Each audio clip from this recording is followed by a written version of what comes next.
बरसात की एक ठंडी सुबह थी। गांव के खेतों में हल्की धुंध छाई थी। हवाओं में मिट्टी की खुशबू थी। ठाकुर हरिनाम सिंह के घर में शहनाइयाँ गूंज रही थी। उनके बड़े बेटे की शादी थी। पूरा गांव बारात के स्वागत में लगा हुआ था। इसी शोर शराबे के बीच रवि की नई दुल्हन सावित्री लाल जोड़े में सजी डोली से उतरी। चेहरा घूंघट में ढका, लेकिन आंखों से शर्म और उम्मीद झलक रही थी। देवर अर्जुन, जो अभी अभी कॉलेज से छुट्टियों में गांव आया था, पहली बार अपनी भाभी को देख रहा था। उसने बस एक झलक देखी। वो झलक उसके दिल में हमेशा के लिए बस गई। सावित्री ने जैसे ही पहली बार घर में कदम रखा, मंगल गीत गूंज उठे। लक्ष्मी आई हैं हमारे घर में। अर्जुन मुस्कुराया, लेकिन दिल के अंदर कहीं कुछ अजीब सा कंपन हुआ। उसे नहीं पता था कि यह मुस्कान एक दिन उसके जीवन का सबसे गहरा दर्द बन जाएगी। दिन बीतते गए। भाभी सासू माँ के साथ घर संभालने लगी।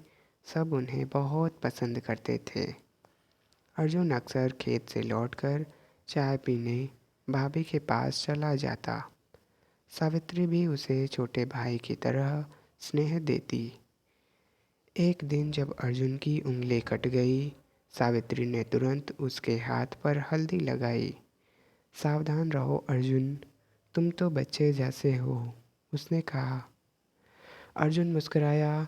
भाभी, आप चिंता मत किया करें, मैं अब बड़ा हो गया हूँ।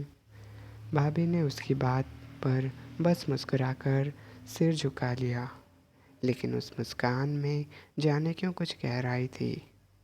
धीरे धीरे उनके बीच एक अजीब सा रिश्ता पनपने लगा, जिसमें ना कोई नाम था, ना कोई इजहार, बस एहसास था।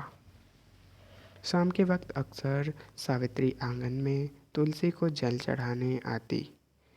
अर्जुन छत से किताब पढ़ने का बहाना करता, लेकिन उसकी नज़रें नीचे भाभी पर ठहर जाती। वो हर रोज़ कुछ न कुछ नया महसूस करता, जैसे हर नज़र में एक अनकहा इजहार हो। एक दिन सावित्री ने कहा, अर्जुन, अब तुम पढ़ाई पूरी कर लो, फिर तुम्हारी शादी भी करनी है। अर्जुन ने मुस्कुराकर कहा, मेरी शादी तब होगी जब मेरी दुल्हन आपके जैसी होगी। सावित्री का चेहरा अचानक उतर गया।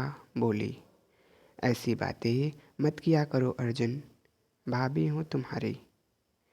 अर्जुन ने सिर झुका लिया, लेकिन उसके दिल में दर्द की लहर दौड़ गई।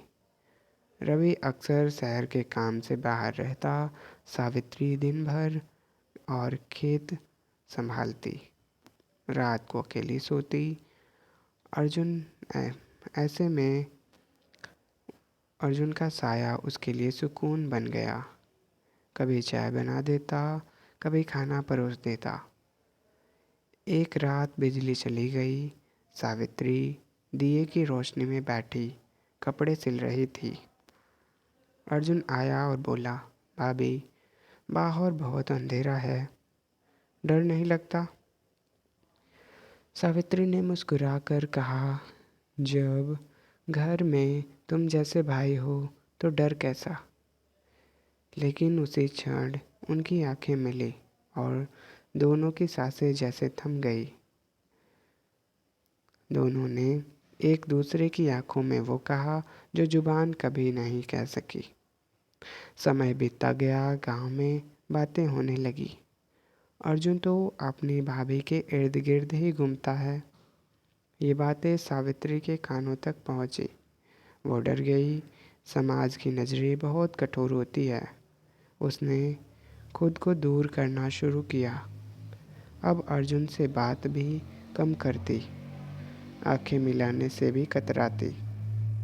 अर्जुन समझ गया कि भाभी उससे दूर भाग रही थी, लेकिन वजह वो भी जानता था।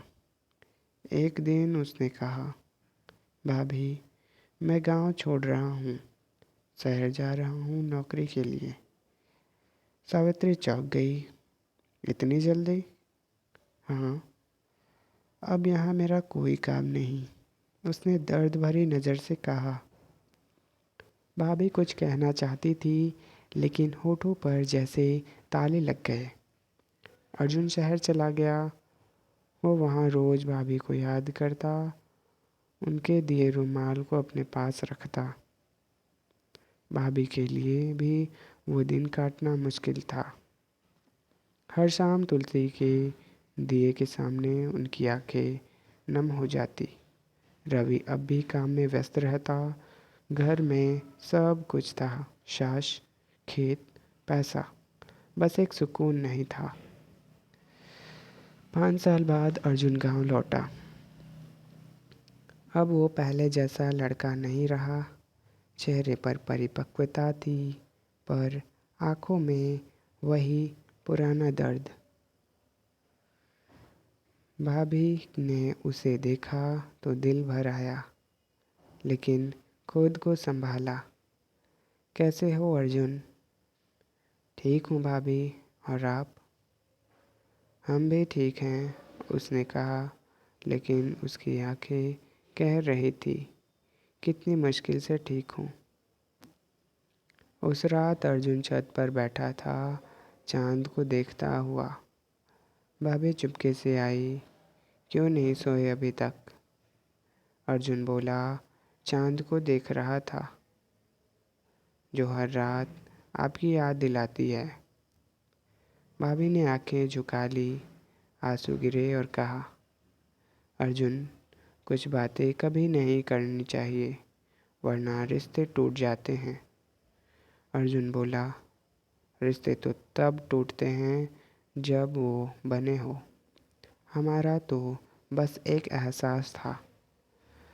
अगले दिन खबर आई, रवि शहर में एक्सीडेंट में गंभीर रूप से घायल है। भाभी और अर्जुन तुरंत पहुंचे। रवि ने आखिरी सांसों में कहा, अर्जुन, सावित्री का ख्याल रखना, वो बहुत अकेली है। इतना कहकर रवि ने आंखें बंद कर ली। सावित्री बेहोश होकर गिर पड़ी। अर्जुन ने पहली बार उसे गले लगाया, लेकिन उस आलिंगन में कोई वासना नहीं थी, बस एक बिछड़ते जीवन का दर्द था। रवि के जाने के बाद गांव वालों ने फिर से बातें शुरू कर दी। अब तो अर्जुन ही संभाले सावित्री को। लेकिन सावित्री ने इनकार कर दिया। नहीं, मैं अब किसी का हक नहीं छीनूंगी। फिर अर्जुन ने कहा, भाभी, ये हक छीनना नहीं है, निभाना है। इतने में सावित्री बोली, नहीं अर्जुन, ये समाज हमें कभी नहीं स्वीकारेगा, और मैं तुम्हारे जीवन की दीवार नहीं बन सकती। अर्जुन ने पहली बार कुछ नहीं कहा, बस सिर झुका लिया। सालों बाद सावित्री बीमार पड़ गई। अर्जुन उनके पास आया, आंखों में आंसू लिए बैठा। भाभी ने कमज़ोर आवाज़ में कहा, अर्जुन, अगर अगले जन्म में मिला तो शायद तब बिना किसी बंधन के तुम्हारी बन जाऊं। अर्जुन की आंखों से आंसू बह निकले। भाभी, अगले जन्म का इंतज़ार रहेगा। सावित्री मुस्कुराई और हमेशा के लिए आंखें बंद कर ली।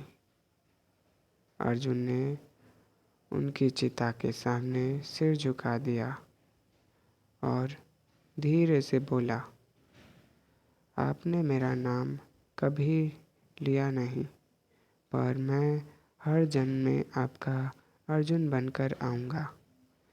कुछ रिश्ते नाम नहीं मांगते, बस यादों की तरह दिल में रह जाते हैं। भाभी और देवर का ये रिश्ता भी ठीक वैसा ही था, पवित्र, भावनात्मक और हमेशा अधूरा।